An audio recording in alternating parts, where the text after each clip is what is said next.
don't know if there's a worse feeling than sitting at your own family's dinner table and truly realizing, you don't belong there anymore. Not emotionally, not professionally, not even socially. My name's Claire Donovan. I'm 30.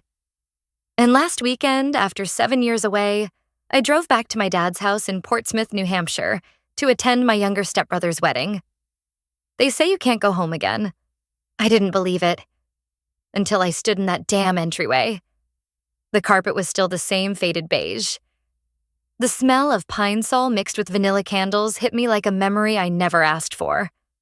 And then there was Karen, my dad's second wife, sitting at the kitchen island with a glass of rosé and that permanent tight-lipped smile she's been wearing since I was 16. "Claire," she said without standing, "you actually came. Hope the bus wasn't too crowded." I had driven 6 hours in my own car. Evan, her golden boy, was getting married the next day, and the house was full of excitement. Flowers, catering checklists, garment bags. I wasn't part of any of it. I wasn't even offered a drink. Karen kept referring to me as the mechanic when introducing me to her friends. That's what I did 10 years ago, after trade school. I used to work maintenance for the Boston subway system while taking night classes, but she never updated that file in her brain. I now work for the SEC. I handle high-profile internal audits tied to mergers and acquisitions, but I've never shared that with them. Not because I'm ashamed, but because they've never once asked. Dinner that night was what you'd expect. Evan's fiancée, Madison, sat glowing under the dining room chandelier. My dad leaned in, proud as hell, asking Evan about the merger his company was heading. Some $900 million acquisition. "He's running the operational integration," Karen said, beaming. "At 28. Can you believe that?" "I can," I said quietly. No one heard me. My dad gave a small nod. Evan's always had the drive. That special something. Not everyone's cut out for business leadership, Claire. But that's okay. We all have our roles in life. I said nothing. I was used to this script. I'd lived it for years, but what came next still managed to sting. Madison turned to me politely. "What do you do again, Claire?" Before I could answer, Karen cut in. "Claire works with electrical systems or something like that. She's very hands-on." "Like a field technician?" someone asked. "She's good with tools," Karen added, smiling like that was a compliment. "Actually, if anything goes wrong at the venue tomorrow, we'll know who to call, right?" Everyone laughed. I looked at my dad. He was chuckling into his wine. Evan didn't even glance up from his phone. I felt my stomach twist. Not with shame, but with something colder, more focused. Later that night, I sat in the guest room, my old childhood bedroom, now a makeshift storage unit, staring at the floral bedspread from middle school. I opened my laptop to check email, mostly to distract myself. There it was. A message marked, "Urgent, new assignment." I clicked it open and nearly laughed out loud. Tomorrow morning, I was to report in person to initiate a pre-merger audit of Norwin Systems, the very company Evan was integrating. I would be leading the SEC's internal investigation. I'd be the one signing off, or halting, the entire deal. I leaned back in the creaky desk chair, rereading the assignment. They had no idea. I had tried years ago to get them to see me, to respect my choices, to understand I was building something on my own terms. But they only ever saw the girl who used to come home with grease on her sleeves. Now they were going to see something else. Not because I needed revenge, but because I deserved to stop hiding. And because tomorrow morning at 9 a.m., I wouldn't be Claire the repair girl anymore.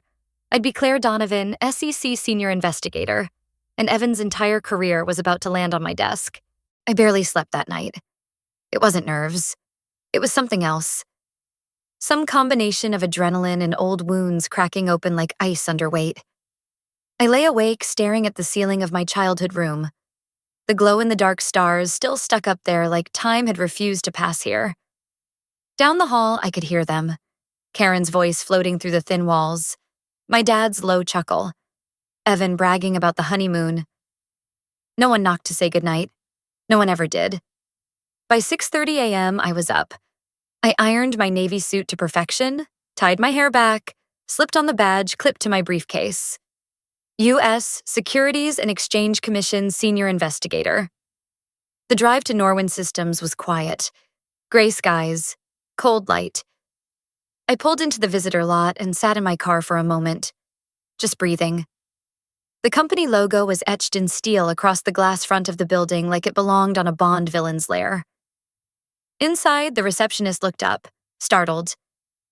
"Can I help you?" "Yes. Claire Donovan, SEC. I'm here to meet with Evan Bradford and the finance team regarding the pre-merger audit." Her eyes widened slightly.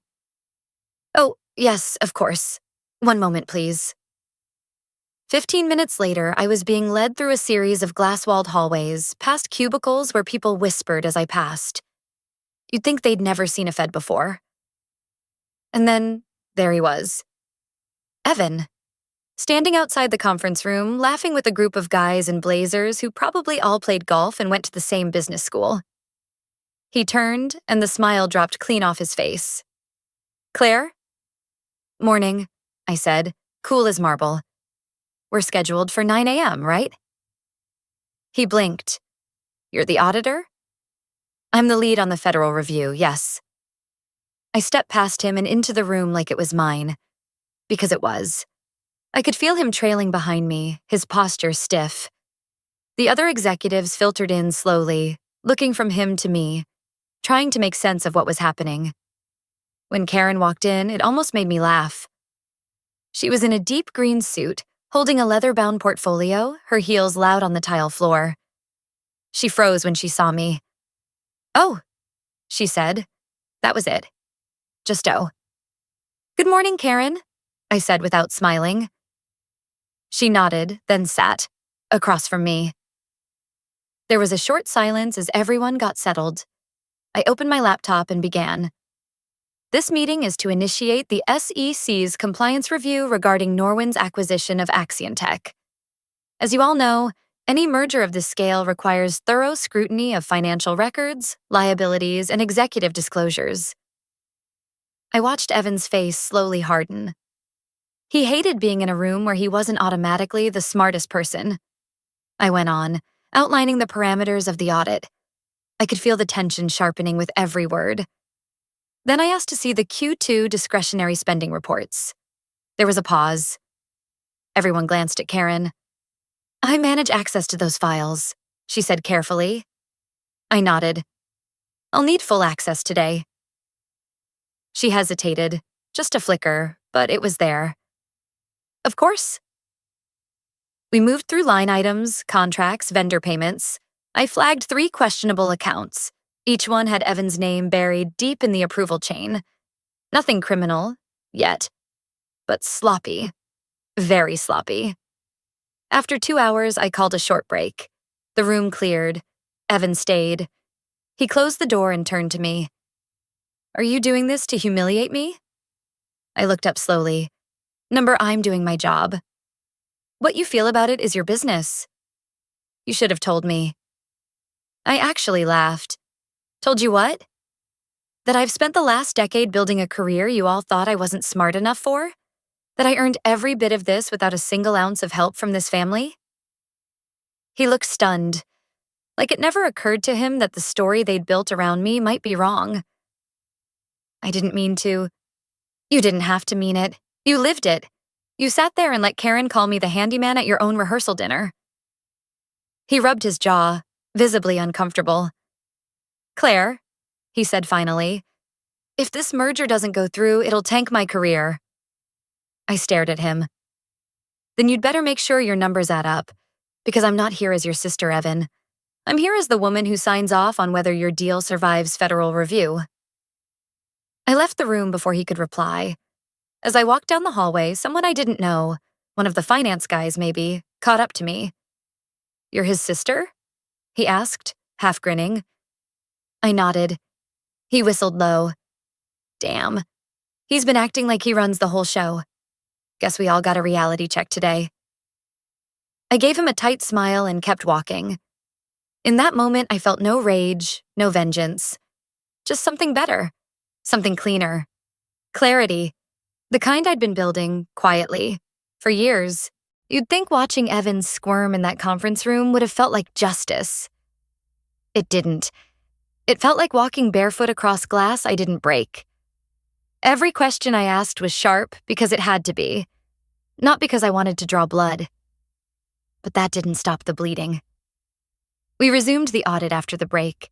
Karen came back with her jaw tight, eyes narrowed like she was gearing up for court. For someone who once forgot my birthday 4 years in a row, she sure looked offended that I'd dared step into her world. She passed me a folder and said, "Here's everything you asked for, Claire." Claire, not sweetie, not kiddo, not even a sarcastic Ms. SEC. Just Claire, like I was a stranger at her table. The room settled. People stopped glancing back and forth between us like they were waiting for a family meltdown to erupt on the boardroom carpet. I went through the files silently. The numbers spoke for themselves. Vendor duplication, unusual consultant fees, an offshore account that was labeled as miscellaneous international services. I looked up. This wasn't disclosed in your preliminary filings. Karen didn't flinch. It's within compliance. You're welcome to verify. I will, I said, flipping the page. The rest of the meeting felt like a slow-motion unraveling. Evan, who had strutted into the building like he was the heir to some invisible throne, had gone quiet. His ideas didn't land. His numbers didn't hold. At one point, when I asked about a security contract that was significantly over budget, Evan tried to pass it to the CFO. I stopped him. Evan, you approved this directly. Can you explain the variance? He blinked. I'd have to check the documentation again. You signed it 2 weeks ago, I said, and slid the copy across the table. He looked down. His signature stared back at him. That was the moment. The shift. The invisible crown cracked clean down the middle. After the session wrapped, Shannon, one of the senior execs from Axion Tech, asked to speak with me privately. We stepped into a side office. She shut the door. I didn't know you were Evan Bradford's sister. I gave her a measured look. Half-sister, and full auditor. She smiled. I like that. Look, I'm not here to pry into family drama, but I've got to be honest. Your handling of this review has been impressive. Director, neutral, thorough. Thank you, I said, meaning it. I've been through 3 mergers. Most auditors either cave under pressure or try to play hero. You don't seem interested in either. I nodded. I'm just here to make sure no one buries a landmine in the numbers. That's it. She paused. That offshore account, if we were to move forward, what would your recommendation be? I didn't hesitate. Request full documentation within 5 business days. If that fails, flag it to the DOJ and delay the merger pending clarification. She nodded. Good. That's what I told my board I'd expect. When I walked out of that room, I didn't feel like anyone's little sister anymore. I felt like someone whose name meant something. Not because of what I said, but because of what I stood for. And yet, walking back into that same guest bedroom that night, the one with the dusty bookshelf and floral wallpaper, I felt 13 again. Like I needed to sit cross-legged on the carpet and call my mom. But she'd been gone for years. Grief's a strange thing. It doesn't show up when you expect it to. It waits until you've done something you're proud of, then taps you on the shoulder and whispers, "Wish she saw that." She would have been proud. She was the one who taught me how to read a balance sheet when I was 14. The one who kept every certificate I ever got, no matter how small, on the fridge until the magnets wore out. I sat on the edge of the bed, pulled out my phone, and reread an old email from her I'd never deleted. It was short. Just 3 words. Keep going, Claire. So I did. The next morning, before the final review, Evan knocked on my door. I opened it halfway. He looked like he hadn't slept either. Can we talk? He asked. I didn't move. We're scheduled to meet in the boardroom at 10. Not as the auditor, as my sister. That word meant less than he thought. Still, I stepped outside. Not for him, but because I wanted to look him in the eye when I asked this next part. You remember that summer Dad took you to the Cape and left me behind to focus on my studies? I asked. He frowned. Claire, that was years ago. Exactly, I said. And it's still the clearest way I can explain how this family's always worked. There's the part that gets spotlighted, and the part that gets forgotten. I never meant to be part of that. You didn't have to mean it, I said again. You just had to live it. And you did, he nodded, guilt etched deep into his face. So what happens now? I looked at him calmly. Now? I finish my review. If it passes, the merger moves forward. If it doesn't, then it doesn't. And you? He asked. Are you going to come back after this? Holidays? Family stuff? I let the silence hang. We'll see, I said. Because forgiveness isn't something I hand out like party favors. Especially not when the people asking for it only started seeing me clearly the minute I held a red pen to their reputation. The boardroom looked different the next morning. Not because the furniture had changed. Same polished wood, same overpriced coffee machine humming in the corner, but because of how they looked at me. They no longer saw Evan's half-sister, or Karen's stepdaughter. They saw authority, and not the temporary kind that came from a borrowed title, but the kind earned from years of showing up, learning hard, failing quietly, and coming back sharper. I walked in exactly 2 minutes before 10 a.m., took my seat at the head of the table, and opened my file. The team from Axion Tech was already there, eyes focused, laptops open. Evan followed a beat later. Karen was last. She wore a softer blouse today. Less armor, more negotiation, but her eyes were still hard. I didn't waste time. We'll begin with final itemization, I said, clicking the presentation to life. Axion Tech has submitted revisions to projected earnings after our findings yesterday. Thank you, Shannon. Shannon nodded. However, Norwin's Q2 disclosures remain inconsistent, especially around consultant payments. Karen crossed her arms. Those vendors have long-standing relationships with the company. Standard contracting procedure. Then I'm sure you'll have no issue sharing full documentation with the audit team, I replied calmly. Karen opened her mouth, closed it. I turned to Evan. Do you have anything to add regarding the offshore account that appeared in last year's operating expenses? He looked pale. Number that was outside of my purview. I held up the approval form with his signature. This was you. He didn't deny it this time. I didn't ask questions. Karen said it was cleared. Karen gave him a sharp look. Don't pass the buck, Evan. You're an executive. You own your approvals. The irony of that moment almost made me laugh. All my life, they'd operated like a two-person show. Karen whispered. Evan repeated. And my father? He nodded from the wings like it was a well-rehearsed script. But now the spotlight was somewhere else. And it didn't care who used to run the play. I flipped to the next slide. We'll need to flag this transaction for compliance review. If substantiated, it could trigger a delay in the merger approval. A hush fell. I saw Shannon lean back in her chair, arms folded. She was watching me, not them. Evaluating, measuring, respectfully. Karen's voice broke the silence. So that's it? You just derail everything we've worked for? No, I said, meeting her eyes. You did that. I'm just the one who noticed. Evan rubbed his face, frustration bleeding into fatigue.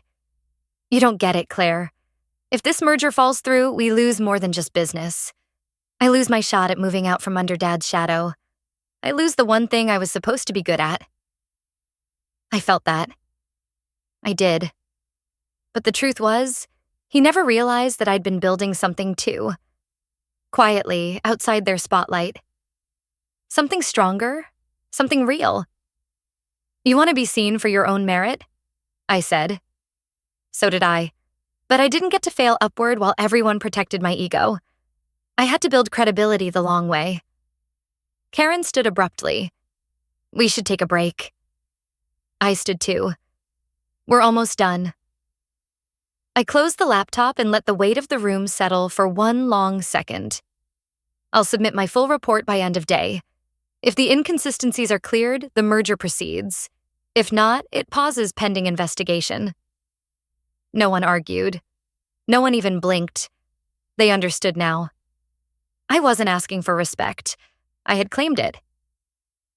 The meeting ended without a handshake. I didn't need one. Outside the building, I stood for a moment before unlocking my rental. The wind had picked up. Early autumn brushing the edge of late summer. Evan caught up to me in the lot. "I guess this is the part where you ride off into the sunset, huh?" he said with a forced smile. I looked at him. Really looked. "No," I said. "This is the part where I do my job, then go home." "Claire," he hesitated. "Was it always this bad? I mean, did we really treat you like less?" I didn't answer immediately. "You didn't treat me like anything at all," I said softly. "That was the problem." He nodded, guilt sitting heavy between his shoulders. "I meant it, by the way," he added. "You were good in there. Better than I've ever been in any meeting." That I wasn't expecting. "Thanks," I said. He took a breath. "You know, if things had gone differently..." "But they didn't," I cut in. "And that's the point." He nodded again. "I'll fix what I can." "You should," I said. "Not for me. For yourself."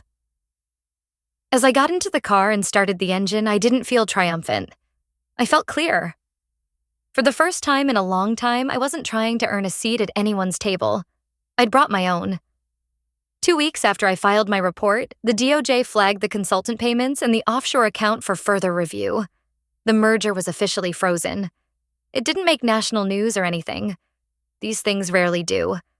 But inside the world Evan lived in, it hit like a bomb. He was quietly removed from the project. His promotion suspended.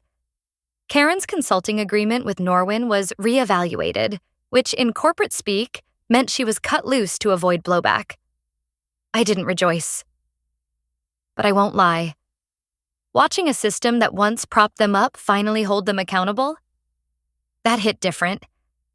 I flew back to DC a few days later. My apartment was still the way I left it. Clean, minimal, quiet.